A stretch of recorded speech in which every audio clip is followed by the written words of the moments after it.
Hello दोस्तों, welcome to SN in classes. आज का जो टॉपिक है वो डेली लाइफ की कुछ एक्टिविटीज में बहुत ही यूज़फुल है। चाहे आपको घर बनाना हो या घर के अंदर टाइल्स बिछानी हो या खेत के चारों तरफ आपको तारकसी करनी हो या घर के छत के चारों तरफ वायरिंग करनी हो, तो सबसे पहले हम जानेंगे कि एरिया एंड पैरामीटर होता क्या है एंड इनका डिफरेंस जानेंगे। इसका कंसेप्ट क्लियर होगा, इसके बाद इससे रिलेटेड हम क्वेश्चंस कराएंगे। तो चलिए स्टार्ट करते हैं। Area and parameter. देखिए, फर्स्ट ऑफ ऑल हम इसका डिफरेंस समझेंगे, एरिया क्या होता है और एक्चुअली पैरामीटर क्या होता है। एरिया हम कब फाइंड आउट करते हैं और पैरामीटर हम कब फाइंड आउट करते हैं। तो एरिया जो होता है, area is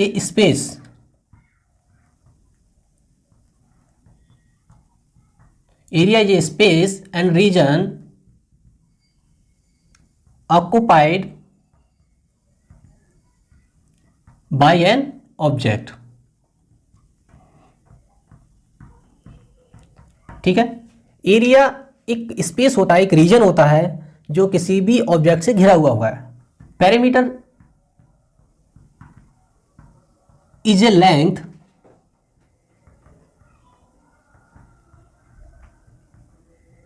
of boundary of an object. किसी भी ऑब्जेक्ट से घिरा हुआ होता है वो एरिया होता है, और जबकि parameter is a length of boundary, तो जिस ऑब्जेक्ट से घिरा हुआ है और उसकी जो बाउंड्री की अगर हम लेंथ हम निकालें तो वो आपका पैरामीटर होता है। नेक्स्ट आपका एरिया जो होता है, area is two dimensional. Area is two dimensional. Parameter होता है आपका वन डायमेंशनल।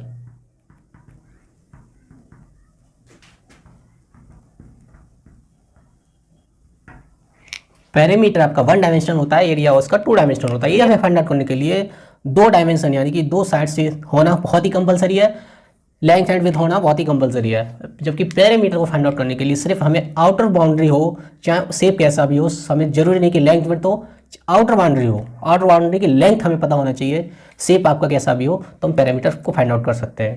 नेक्स्ट है आपका area is measured in square unit. Area is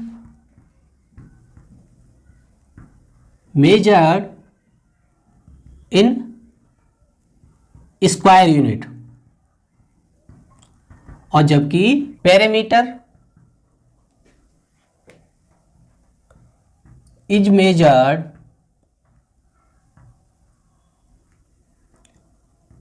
in linear unit.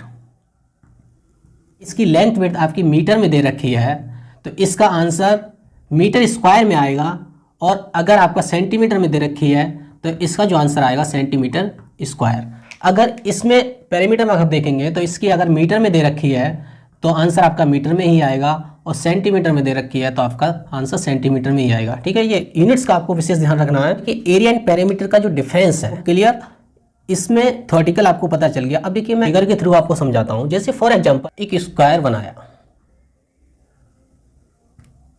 अगर हमें पैरामीटर फाइंड आउट करना है तो इसकी लेंथ चाहिए सिर्फ ABC, मान लो ये, ठीक है, ABCD। तो ABCD की सिर्फ लेंथ हमें फाइंड आउट करनी है। जैसे फॉर एग्जांपल ये 4 है, ये 4 है, और ये, तो 4 + 4 + 4 + 4 = 16 आपका पैरामीटर हो जाएगा। और अगर हमें एरिया फाइंड आउट करनी है तो एरिया का होता है टोटल स्पेस, ये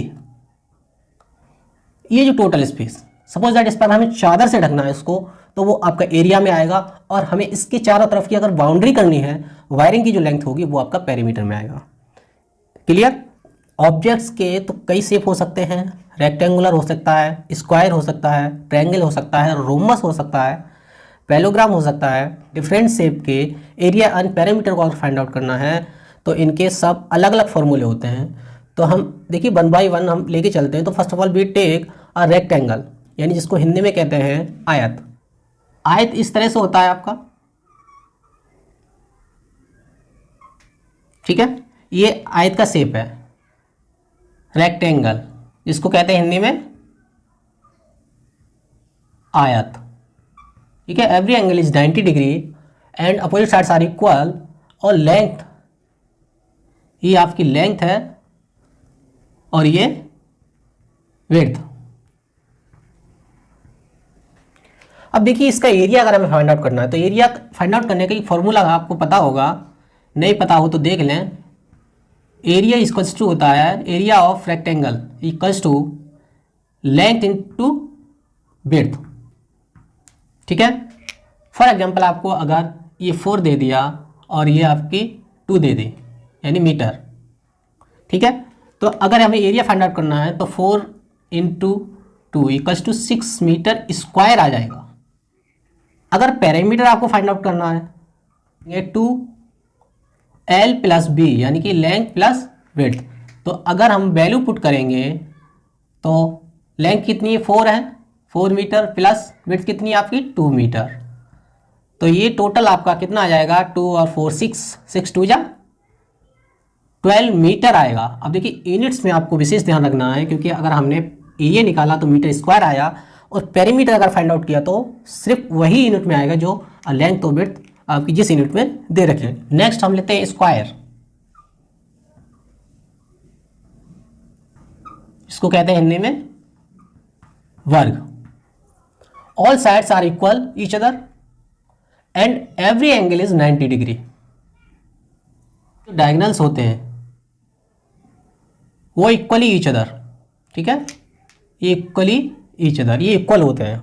area of square equals to side square, ठीक है, क्योंकि लेंथ इंटू विड्थ अगर हम इसका लेंगे लेंथ इंटू विड्थ तो लेंथ भी इक्वल है और विड्थ भी आपकी सेम है। तो लेंथ की जगह विड्थ भी अगर रख दें तो वी इंटू वी हो जाएगा यानी वी स्क्वायर, यानी तो कोई भी क्योंकि लेंथ और विड्थ इक्वल है तो हम या तो एल स्क्वायर कर दें या वी स्क्वायर कर दें, कोई फर्क नहीं पड़ता। तो इसका इसलिए इसका जो फॉर्मूला है वो साइड स्क्वायर है। अब पेरीमीटर इसका क्या होगा, पेरीमीटर अगर क्योंकि ऑल साइड्स आर इक्वल है तो 4 इंटू साइड्स कर देते हैं, 4 into side. Is that clear? Okay, चलिए अब हम ट्रायंगल लेते हैं। ट्रायंगल इसको हिंदी में कहते हैं त्रिभुज, ठीक है। त्रिभुज में 3 साइड्स होती हैं और इंटीरियर एंगल्स का जो सम होता है वो आपका 180 होता है, ये आप जानते होंगे। अब इसका अगर हमें एरिया फाइंड आउट करना है, एरिया ऑफ ट्रायंगल होता है 1/2 बेस इंटू हाइट, यानी बेस आपका ये है और हाइट आप यहाँ से ड्रॉ कर सकते हैं। तो इसकी मल्टीप्लाई इससे करेंगे और उसका आधा कर देंगे तो आपका area of triangle find out हो जाएगा। और पेरीमीटर में आप क्या करेंगे, ये सारी साइड्स का सम कर देंगे, ठीक है। पेरीमीटर क्योंकि साइड्स की लेंथ होती है वही आपका पेरीमीटर होता है। अब क्या करते हैं हम इससे रिलेटेड कुछ क्वेश्चन को सॉल्व कर लेते हैं। लेंथ कितनी है आपकी, लेंथ आपकी 800 सेंटीमीटर दे रखी है एंड विड्थ 4 मीटर। तो आपसे एरिया पूछा है तो एरिया इक्वल्स टू हो गया आपका, क्योंकि शेप आपका रेक्टेंगुलर है तो लेंथ इंटू विड्थ। अब देखिए यहाँ एक चीज़ हमें समझनी पड़ेगी, क्योंकि लेंथ और विड्थ अगर दोनों सेम यूनिट में है तभी हम नेक्स्ट स्टेप को करेंगे। नहीं दे रखी है सेम यूनिट में तो हम उसको सेम यूनिट करेंगे। अब देखिए लेंथ आपकी 800 सेंटीमीटर दे रखी है तो उसको आप मीटर में कन्वर्ट कर लीजिए या मीटर को सेंटीमीटर में कन्वर्ट कर लीजिए। तो 1 मीटर इक्वल्स टू क्या होता है 100 सेंटीमीटर, ठीक है। 4 मीटर इक्वल्स टू हो गया 400 सेंटीमीटर। तो एरिया हो गया 400 सेंटीमीटर इंटू 800 सेंटीमीटर। तो ये हो गया, ये 3,20,000 सेंटीमीटर स्क्वायर आ गया। अब देखिए ये तो आ गया आपका सेंटीमीटर स्क्वायर। अगर आंसर आपका मीटर में दे रखा है तो इस सेंटीमीटर को हम मीटर में कन्वर्ट कर लेंगे। तो आपका 100 सेंटीमीटर इक्वल्स टू 1 मीटर और 800 सेंटीमीटर इक्वल्स टू आपका कितना हो जाएगा 8 मीटर। तो लेंथ इंटू विड्थ कितनी हो जाएगी, एरिया कितना हो जाएगा 8 into 4 32 metre square answer. Clear? इस तरह के क्वेश्चन हम क्या करते हैं, यूनिट यानी लेंथ विड्थ आपकी सेम यूनिट में है तो हम नेक्स्ट स्टेप करेंगे एरिया फाइंड आउट करेंगे। अगर सेम यूनिट में नहीं है तो first of all we convert unit, ठीक है, सेम यूनिट में आप कन्वर्ट करेंगे, उसके बाद हम उसको सॉल्व करेंगे। चलिए नेक्स्ट क्वेश्चन देखते हैं। इस साइडेड रीजन का एरिया उसने फाइंड आउट करवाया है। ये टोटल आपकी 10 सेंटीमीटर है, ये भी 10 है, यानी स्क्वायर के उसमें दे रखा है, ठीक है। और ये 1 है, ये भी 1 सेंटीमीटर है, ठीक है। तो हम पहले हम क्या करेंगे, इसका टोटल एरिया निकालेंगे। टोटल एरिया ऑफ स्क्वायर है तो आप साइड स्क्वायर कर देंगे, तो साइड कितनी है 10 सेंटीमीटर, तो ये आंसर कितना आ गया 100 सेंटीमीटर स्क्वायर, क्योंकि एरिया आपका स्क्वायर यूनिट में आता है। अब देखिए ये 1 है, ये भी 1 है, तो इस तरह से एक स्क्वायर की जो स्मॉल स्क्वायर बना हुआ है हर कॉर्नर पर, उसकी साइड्स 1 है, तो एक स्क्वायर का एरिया कितना हो जाएगा 1 into 1 equals to 1 centimetre square. कितने हैं 4 हैं, तो 1 into 4 equals to 4 centimetre square. अब देखिए 4 सेंटीमीटर स्क्वायर इन स्क्वायर्स का एरिया आ गया टोटल। अब इन स्क्वायर्स का एरिया हम टोटल एरिया में से अगर माइनस कर देंगे तो रिमेनिंग पार्ट का एरिया आ जाएगा, जो कि आपका शेडेड रीजन है। तो 100 minus 4 centimetre square equals to 96 centimetre square. तो ये एरिया आ गया आपका शेडेड रीजन का, एरिया ऑफ शेडेड रीजन, ठीक है, क्लियर। नेक्स्ट क्वेश्चन देखते हैं। A square tile is having a side of length 15 centimeter. How many such tiles would be required to cover the square floor of a bathroom of side 3 centimeter? Length of tile equals to 15 centimeter. So side of bathroom equals to 3 meter. अब मैंने आपको बताया था कि अगर same unit में दे रखी तभी आप नेक्स्ट स्टेप करेंगे। तो आप क्या करेंगे, इसकी जो साइड्स दे रखी है बाथरूम की उसको हम सेंटीमीटर में कन्वर्ट कर लेंगे। तो 3 मीटर इक्वल्स टू आपका 3 इंटू 100, क्योंकि 1 मीटर में 100 सेंटीमीटर होता है, तो 300 सेंटीमीटर आ गया। एक फिगर को लेके मैं समझाता हूँ। ये बाथरूम का एरिया मान लो पूरा, ठीक है। अब हमें सपोज दैट आपकी 15 सेंटीमीटर की इस तरह की टाइल्स इसमें बिछानी है, तो हम टोटल नंबर ऑफ टाइल्स कैसे निकालेंगे, पहले इस टोटल एरिया निकालेंगे बाथरूम का, ठीक है। बाथरूम का जो लेंथ विड्थ दे रखी है उसका एरिया फाइंड आउट करेंगे, उसके बाद एक टाइल्स का एरिया फाइंड आउट करेंगे, फिर टोटल एरिया को हम एक टाइल्स के एरिया से हम डिवाइड कर देंगे, तो number of tiles find out हो जाएंगे, ठीक है। तो हम क्या करेंगे, area of bathroom, area of bathroom equals to कितना हो जाएगा 300 सेंटीमीटर इंटू 300 सेंटीमीटर, क्योंकि वो भी स्क्वायर के रूम में है। तो ये टोटल कितना हो जाएगा 90,000 सेंटीमीटर स्क्वायर। यूनिट्स का विशेष ध्यान रखना है आपको। अब एरिया ऑफ टाइल निकाल लो, area of 1 tile equals to हो जाएगा 15 इंटू 15 इक्वल्स टू आपका कितना हो जाएगा 225 centimetre square. Total number of tiles, area of bathroom upon area of 1 tile, ठीक है। तो नंबर ऑफ टाइल्स निकल आएंगे, तो 90,000 को हम डिवाइड कर देंगे कितने से 2 to 5। इसको अगर डिवाइड करते हैं तो 5 से, देखिए 5 से दोनों कट जाएंगे, 5 चौके 20 और 5 पंजे 25, 5 एकन 5, 5 अट्ठे 40, 3 0 लगा दो, ठीक है। 15 से काट दो, 3 45, 15 एकन 15 दूनी 20, 3 से काट दो 4, यानी 400 आपका क्या आ गया, number of tiles equals to 400 tiles, answer clear.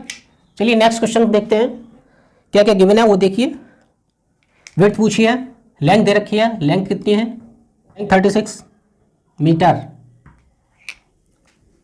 Length आपकी 36 मीटर दे रखी है। विड्थ फाइंड आउट करनी है, एरिया भी दे रखा है, एरिया है 540 मीटर स्क्वायर। अब देखिए लेंथ एंड एरिया दे रखा है। इस तरह के क्वेश्चन में हम क्या करते हैं, अगर एरिया दे रखा है और लेंथ पूछी है तो विड्थ से हम डिवाइड कर देंगे, अगर लेंथ दे रखी है और विड्थ पूछी है तो हम लेंथ से डिवाइड कर देंगे। तो width equals to area upon length. Divide by 36, cut कर दो, 18 से कट कर दो, 2 जा और 3 जा 15, यानी कि आपका 15 जो आया, यूनिट क्या दे रखी थी मीटर, तो 15 मीटर आपका ये क्या आ गया, विड्थ आ गई। क्लियर। चलिए नेक्स्ट क्वेश्चन देखते हैं। Find the cost of fencing a rectangle garden at rate of 5 रुपये पर मीटर। रेट जो है 5 रुपये पर मीटर है if its length and width are in the ratio 4:3 and area is 1200 metre square. देखो डायरेक्ट नहीं दे रखा है कि इसको पेरीमीटर निकालना है, आपको एरिया निकालना है, क्या निकालना है, ठीक है। तो इसमें आपको फेंसिंग करनी है। फेंसिंग का मतलब होता है कि चारों तरफ वायरिंग करनी है या वार लगानी है, ठीक है। यानी कि चारों तरफ का जो लेंथ हमको पता होनी चाहिए, तो उसको हम पेरीमीटर फाइंड आउट करेंगे। एरिया दे रखा है, रेक्टेंगुलर शेप है, एरिया कितना है 1200 मीटर स्क्वायर। लेंथ और विड्थ का जो रेशियो दे रखा है 4:3। इस तरह के क्वेश्चन में क्या करते हैं, अगर रेशियो में दे रखा है तो ये जो है 4:3, इनको हम क्या करेंगे x के साथ में लिख लेंगे और लेंथ और विड्थ बना लेंगे। लेंथ हो गई इसकी 4x और विड्थ इसकी हो गई आपकी 3x, ठीक है। क्योंकि x को मिला के हम लिख लेते हैं, मान लेते हैं let's the length equals to 4x और विड्थ इक्वल्स टू 3x, तो एरिया इक्वल्स टू क्या हो जाएगा, तो area equals to length into width हो गया, ठीक है। तो लेंथ कितनी है 4x और विड्थ आपकी 3x, तो टोटल कितना हो जाएगा 12x स्क्वायर, और ये कितनी दे रखी है आपकी 1200 मीटर स्क्वायर, ठीक है। तो x स्क्वायर इक्वल्स टू हो जाएगा 1200, डिवाइड कर देंगे 12 से तो आपका 12 बन जाए, यानी कि 100 आ जाएगा, और x इक्वल्स टू कितना आ जाएगा 100, फिर रूट चढ़ जाएगा, तो x इक्वल्स टू आपका 10 मीटर। x की वैल्यू इसमें रख देंगे और इसमें पुट कर देंगे, तो 4 × 10 इक्वल्स टू कितना हो गया 30 मीटर। तो लेंथ विड्थ आ गई आपकी। अब उसने क्या पूछा है 5 रुपये पर मीटर, बाड़ लगानी है चारों तरफ से, तो 5 रुपये पर मीटर के हिसाब से हमें कितनी कॉस्ट पड़ेगी। तो सपोज आपका ये एक इसके चारों तरफ बाड़ लगानी है आपको, तो आपको इसकी 40 मीटर आपको मिल गई और इसकी हमने 30 मीटर विड्थ निकालनी है, लेंथ और विड्थ दोनों निकालनी। तो इसकी लेंथ हमें फाइंड आउट करने के लिए इसका पेरीमीटर फाइंड आउट करेंगे। पेरीमीटर ऑफ रेक्टेंगल क्या होता है, अभी मैंने आपको बताया था कि 2l + b, तो 2 लेंथ कितनी 40 और प्लस विड्थ कितनी है 30, तो ये कितना हो गया 2 × 70, यानी कि 140 मीटर। हमें 140 मीटर की लेंथ का हमें बाड़ लगानी है। 1 मीटर का जो खर्चा है वो 5 रुपये है, तो इतनी मीटर का खर्चा टोटल कितना आएगा, तो हम क्या करेंगे इसकी 5 से मल्टीप्लाई कर देंगे, तो 140 मीटर का टोटल खर्चा आ जाएगा, ठीक है। तो टोटल कॉस्ट आपकी बनेगी, 1 मीटर की कॉस्ट कितनी है 5 रुपये, तो 140 मीटर की कॉस्ट कितनी होगी 140 × 5, यानी कि 800 रुपये, 800 रुपये कॉस्टिंग आएगी, ठीक है। चलिए नेक्स्ट क्वेश्चन देखते हैं। A square with a side of 8 centimetre and a rectangle with length 16 centimetre have same area. दोनों का एरिया सेम है। And what is the width of a rectangle. Area of square निकाल लेंगे। Area of square equals to आपका side square हो जाएगा, ठीक है। साइड कितने दे रखी है 8 सेंटीमीटर, 64 सेंटीमीटर स्क्वायर आ जाएगा, ठीक है। अब चूंकि यही एरिया आपका रेक्टेंगल का होगा क्योंकि सेम एरिया दे रखा है, तो area of rectangle equals to हो गया आपका 64 सेंटीमीटर स्क्वायर, क्योंकि सेम इक्वल है दोनों एक दूसरे के। अब देखिए रेक्टेंगल की लेंथ दे रखी है, लेंथ ऑफ रेक्टेंगल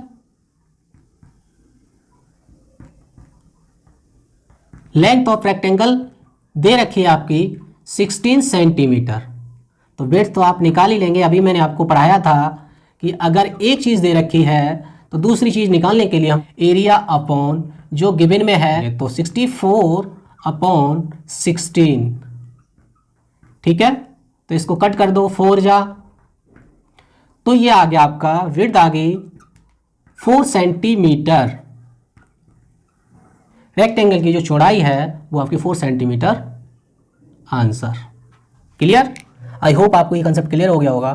ठीक है, अच्छा लगा हो तो लाइक कीजिएगा, शेयर कीजिएगा, जिससे कि ज़्यादा से ज़्यादा बच्चों का कंसेप्ट क्लियर हो। एंड सब्सक्राइब करना ना भूलें। मिलते हैं नेक्स्ट वीडियो में नेक्स्ट टॉपिक के साथ, तब तक के लिए जय।